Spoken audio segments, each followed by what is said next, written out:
Hello friends.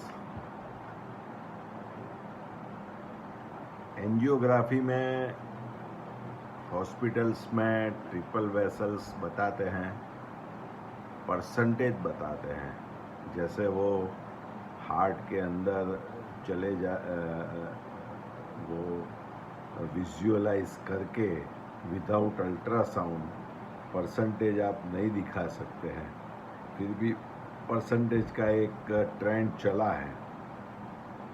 और फिर 3 नलियों में टर्बुलेंस, ब्लड फ्लो या थोड़ा आर्टरी में संकोचन है तो वो आपको ट्रिपल वेसल डिसीज बताएंगे। 1 नली में होगा तो सिंगल वेसल डिसीज और 2 नली में होगा तो डबल वेसल डिसीज बताएंगे। लेकिन मेन चीज़ है आपको इको कराना। आपका हार्ट का पंपिंग अच्छा है और तीनों नलियों में ब्लॉक है तो आपको बाईपास कराने की ज़रूरत नहीं है। दूसरा, आपको डायबिटीज़ है, रीनल डिसीज़ है, बाईपास कभी मत कराइए। और दूसरी बात, बाईपास में भी लोगों को आज भी क्लियर करना ज़रूरी है कि बाईपास 70 से चल रही है। बाईपास में ब्लॉकेज को निकालते नहीं है। बाईपास में खाली एक नली लेके पैर में से या हाथ में से या छाती में से ब्लॉकेज के ऊपर और ब्लॉकेज के नीचे स्टिच लेके एक जॉइंट लगाते हैं तो ब्लड का फ्लो डाइवर्ट होता है। लेकिन बाईपास के बाद इस्केमिक रीपरफ्यूजन इंजरी से मायोकार्डियम और डैमेज होता है और पंपिंग घटता है। और बाईपास के बाद पेशेंट्स को प्लेसेबो इफ़ेक्ट इतनी मिलती है कि पेशेंट्स को पहले मन में एक तैयारी होती है कि बाईपास करा देंगे तो अच्छा हो जाएगा, तो ये प्लेसेबो इफ़ेक्ट है। और दूसरा, ब्रेन में पेन के सेंसेशन वाली चेता तंतु को काट देते हैं तो पेन नहीं होता है। अमेरिकन हार्ट एसोसिएशन में क्लियर कट मेंशन है सर्कुलर में कि बाईपास और स्टेंटिंग हार्ट अटैक और डेथ को प्रिवेंट नहीं करते हैं।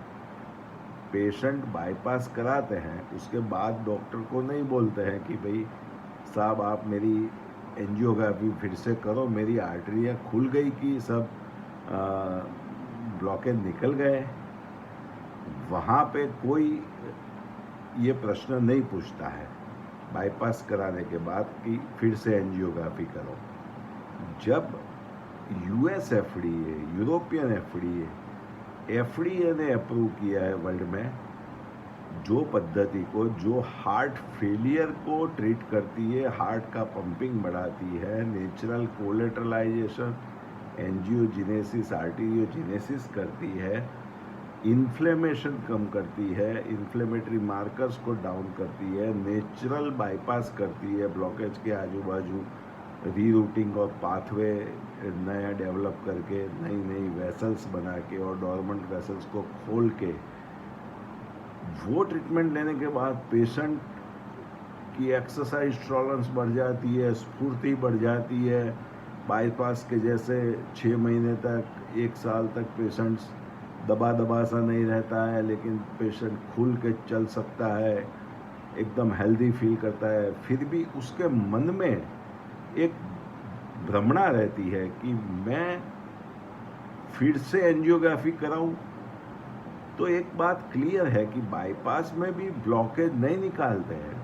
और आप जब ईईसीपी कराते हो तो आपको मन में एक क्लियर कट आपको क्लियर होना चाहिए कि आपकी ब्लॉकेज वाली आर्टरी के आसपास नई नई वेसल्स का एक नेटवर्क तैयार हुआ है जो आपके ब्लॉकेज को सुसुप्त कर देगा और सराउंडिंग रूट से ब्लड सप्लाई चालू करेगा। जैसे बाईपास में एक नली से होता है, ईईसीपी में लाखों नलियाँ कोलेटरल नलियाँ खुलती है, एंजियोजेनेसिस होता है, डोरमेंट वेसल ओपन हो जाती है, तो नेचर को सपोर्ट मिलता है। तो पेशेंट जब ईईसीपी करा के बहुत अच्छी कंडीशन में है, दवाई पे स्टेबल है, फिर रिश्तेदार किसी ने बोला कि भैया ये फ़ायदा हुआ है कि नहीं कैसे जाने। अरे भाई, इको में आपका पंपिंग बढ़ के आया, आपको कोई सिम्टम नहीं है, फिर भी आप लोगों की बातों में आके बाईपास कराने चले जाते हैं। और हॉस्पिटल में तो राह देख के ही बैठे होते हैं कि भाई पेशेंट आए तो एंजियोग्राफी कर ले। और आपने जैसे बात बोल दी कि मैंने ईईसीपी ट्रीटमेंट लिया है तो बात ख़त्म। फिर तो आपको बोलेंगे आपकी सारी नलियाँ ब्लॉक है और आपको तो बाईपास कराना पड़ेगा।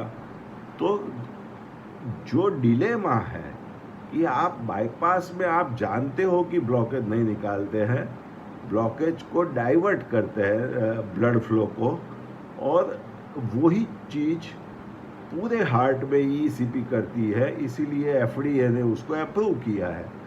तो फिर आप दूसरी बार एंजियोग्राफी कराने क्यों जाते हो? Eco cardiography is a best tool. Thallium heart scan, PET scan, वो हार्ट का नेचुरल बाईपास का रिवास्कुलराइजेशन का बेस्ट टेस्ट है। उसको आप कराइए, टीएमटी कराइए, आप ब्लड टेस्ट कराइए, इन्फ्लेमेटरी मार्कर्स का टेस्ट कराइए। आपके पास बहुत सारे टेस्ट है एंजियोग्राफी के बिना। लेकिन जब डॉक्टर के पास आप मन में डबल माइंड लेके जाते हैं कि किसी ने कहा कि ये अच्छा हुआ है कि नहीं, तो आप एंजियोग्राफी कराने जाते हैं तो डॉक्टर को मालूम पड़ता है आपसे हिस्ट्री लेते वक्त कि इसने ईसीपी लिया है, तो वो बोलेगा ये तो आपका पूरा ब्लॉक है। तो ये इंडस्ट्री, कार्डियोलॉजी इंडस्ट्री पूरी तरह से गैर मार्ग पे चल रही है। लोगों को टकावारी दिखा के, डरा के, लोगों को गुमराह करके सर्जरियां होती है, अननेसेसरी होती है 80% सर्जरी, ऐसा डॉक्टर टूटू फ्रॉम इटाली ने बोला था। और डॉक्टर अब्दुल कलाम ने भी 2005 में स्टेंट वाली कॉन्फ्रेंस में बोला था कि 70 के दहाके में बाईपास चली, 80 में बलून चला, 90s में स्टेंट चला, और ये सदी, नई सदी ईसीपी की सदी है। ईसीपी से आपको non invasive, non surgical natural bypass हो जाएगा, आपका हार्ट रीजनरेट, रिवास्कुलराइज हो जाएगा और पंपिंग आपका बढ़ जाएगा। इससे बढ़िया ट्रीटमेंट कोई हो ही नहीं सकती। नमस्कार फ्रेंड्स।